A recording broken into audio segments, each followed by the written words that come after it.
Savino, Don Savino.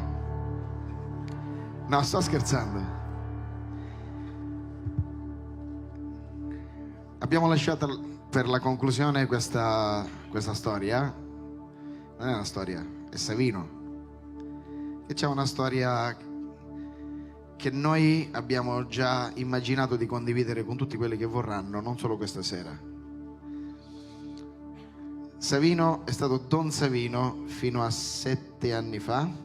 Quanti anni fa? Fino a 14 anni fa. Ah, fino a 14 anni fa. Per 18 anni è stato sacerdote. E ora ci racconterà. Se vuoi ti tengo io il microfono. Come vuoi, ti metti in... Ce la fai a tenerlo? Sì. Grazie. Anzitutto saluto tutti voi, vi voglio un mondo di bene.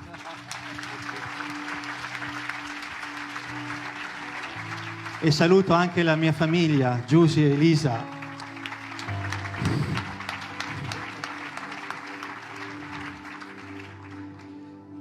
Per 18 anni sono stato Don Savino, figlio e sacerdote di una chiesa che si faceva chiamare madre e maestra. Ora sono semplicemente e felicemente Savino, figlio di Dio e figlio di un meraviglioso papà. Avevo 14 anni quando ho donato la mia vita a Gesù. Innamorato di Lui sono entrato in seminario e dopo le scuole superiori e 7 anni di teologia divenni sacerdote della Chiesa Cattolica Romana.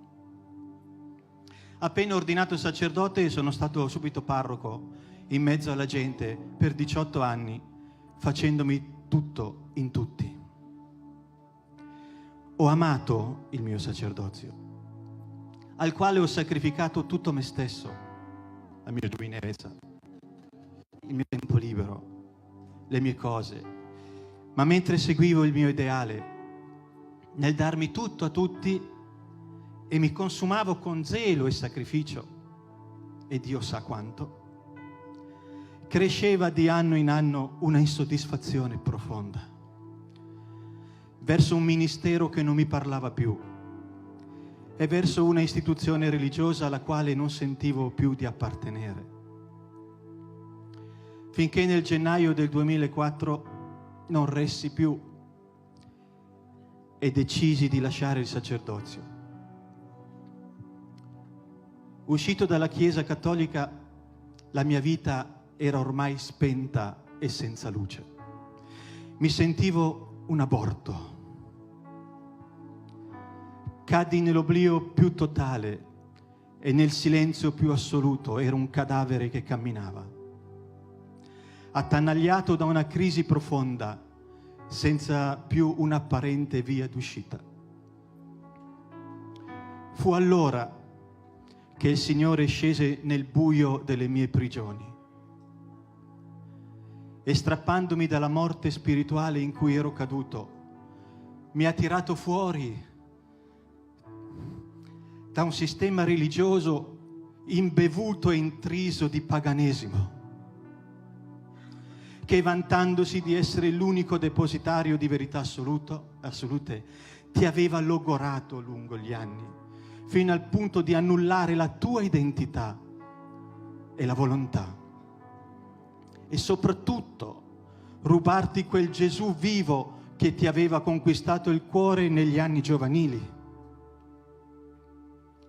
Un sistema religioso che prima ti aveva illuso di essere figlio protetto e privilegiato, per poi lasciarti solo e abbandonato a te stesso, figlio di nessuno.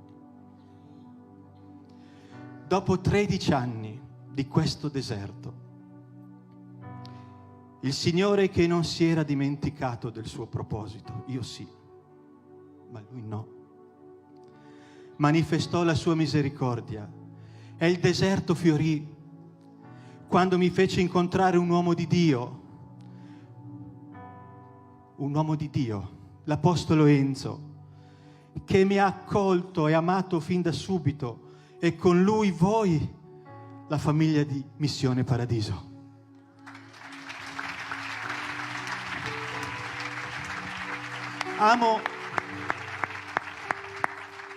Amo fare memoria di questo incontro, citando quello che successe fra Natanaele e Filippo, raccontato nel primo capitolo del Vangelo di Giovanni, perché è accaduto proprio così. Allo stesso modo, Natanaele, uomo sincero e senza frode, era pensieroso, aspettando la manifestazione di Dio e l'adempimento delle sue promesse. E lo troviamo che meditava sotto il fico, che è il simbolo di Israele, depositario delle promesse e dal cui popolo sarebbe venuto il Messia. Natanaele era forse un po' rassegnato a non ricevere più una risposta. Lo possiamo dedurre dalle parole che disse al suo amico Filippo: ma cosa può venire di buono da Nazaret? Ebbene, Filippo non si scoraggiò. Gli parlò di Gesù di Nazaret, quel Messia che tanto aspettava e che ora poteva vederlo e conoscerlo dal vivo. E sappiamo che da quel momento Natanaele divenne uno dei 12. Ecco, l'apostolo Enzo è stato per me come è stato Filippo per Natanaele. Entrando con delicatezza e quasi in punta di piedi nella mia vita, non mi ha parlato di una nuova religione, ma di un Gesù vivo che è con noi e dentro di noi e che lo si sperimenta attraverso una relazione con Lui, una relazione personale che cercavo e aspettavo da tempo e che negli anni il nemico mi aveva rubato e portato via. Sì, perché il nemico come un ladro viene per uccidere, distruggere e rubare. Io l'ho vissuto e per questo ne do testimonianza. Ripeto, l'ho vissuto e le do testimonianza che la religione è una grande bugia. La religione disumanizza, imprigiona, la religione distrugge, uccide ogni relazione di comunione fra Dio e gli uomini. La religione non dà risposte perché non ne ha, non dà soluzioni perché non le ha. Solo Cristo è la risposta.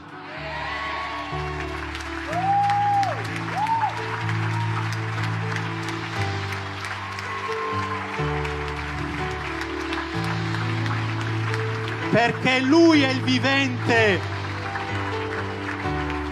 Lui si è fatto carne e non carta. Gesù non è venuto a fondare una nuova religione, ma a restaurare una relazione che era andata distrutta, e lo ha fatto consegnandosi al nostro posto come agnello senza macchia su quella croce, dove il velo del tempio che ci separava da Dio si è squarciato da cima a fondo.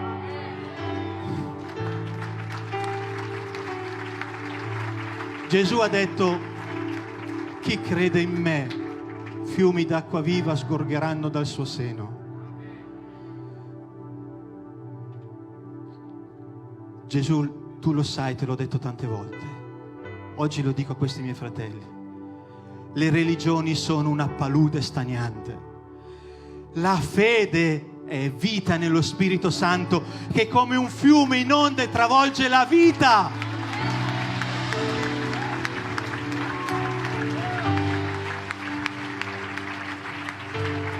Come non venire in mente uno degli insegnamenti più cari dell'Apostolo che ha segnato la mia conversione, in riferimento ad Ezechiele 47, dove si parla di un fiume che sgorga non a caso dal Tempio, che bagna prima le caviglie, poi le ginocchia, poi i fianchi, fino a coprire il capo, ed essere così il fiume ad avere il controllo su di te.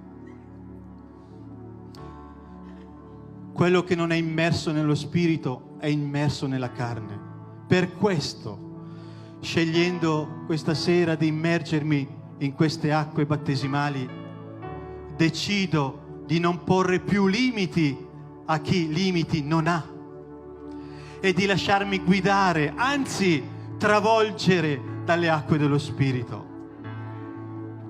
Inoltre, con questo battesimo voglio essere un dono per Missione Paradiso.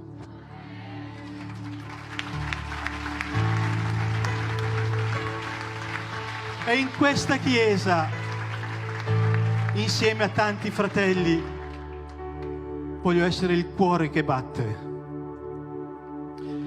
Voglio concludere con un aneddoto, lo racconto per la prima volta. Quando avevo 14 anni, ho detto sì a Gesù, ho avuto una visione che oggi capisco che era profetica.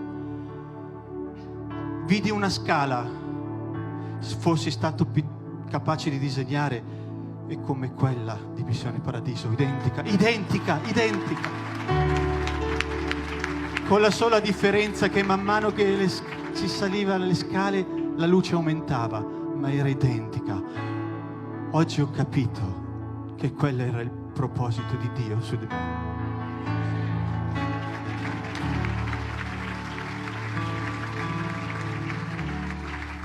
Nel nome di Gesù, spezzo con l'autorità di Figlio di Dio ogni legame ed ogni catena che mi tiene legato all'obbedienza della Chiesa Cattolica e pronunciata con le promesse della mia ordinazione. E sigillo questo scioglimento applicando su di esso il sangue di Gesù che mi ha liberato e redento. Mi dichiaro morto all'uomo vecchio. Quello che sono stato non esiste più. Viene sepolto nelle acque di questo battesimo.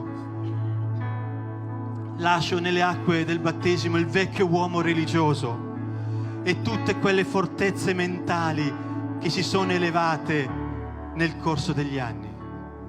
Rilascio in queste acque battesimali tutte le mie infermità fisiche e spirituali per rinascere come nuova creatura, libero e figlio di Dio, nuovo sacerdote e servo di Cristo Gesù vivente in eterno. Amen.